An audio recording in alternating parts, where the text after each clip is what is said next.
Scientist Shravani గారు phone line లో ఉన్నారు. మేడం నమస్తే.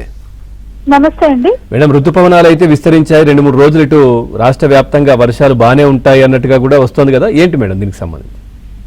ప్రస్తుతం చూసుకున్నట్లయితే తెలంగాణ వరకు మనకి దాదాపుగా నారాయణపేట మరియు జోగులాంబ ప్రదేశాల్లోకి అయితే ఋతుపవనాలు ప్రవేశించడం అయితే జరిగిందండి. మరో 2 రోజుల్లోనే మనకి దక్షిణ తెలంగాణ జిల్లాల్లో కూడా ప్రవేశించే అవకాశం అయితే కనిపిస్తుంది.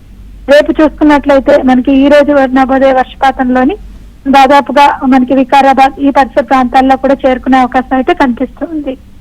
రైట్, అంటే ఇప్పుడు ఏమైనా అలర్ట్స్ ఏమైనా జారీ అయ్యే అవకాశం ఉందా మేడం? ఎందుకంటే రైతులు ఎట్లాంటి జాగ్రత్తలు తీసుకోవాలి, ఇవేమైనా ఉన్నాయా?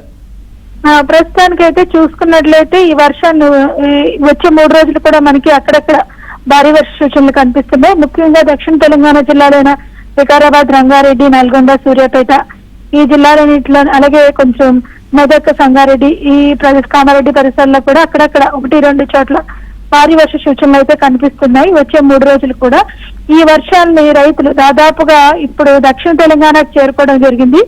10వ తేదీకి మనకి మధ్య తెలంగాణకు కూడా కొంచెం చేరుకునే అవకాశం కనిపిస్తుంది. కాబట్టి 10-12వ తేదీ నుంచి దాటిన తర్వాత కొద్దిగా ఏదైతే రెడీ చేసుకున్నానికి విత్తనాలు చల్లుకోవడానికి అనువుగా కనిపిస్తుంది.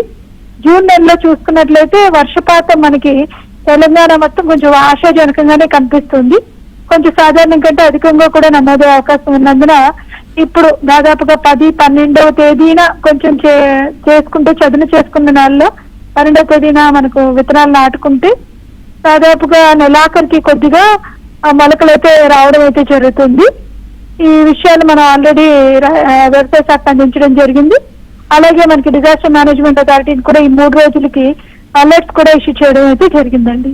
Thank you.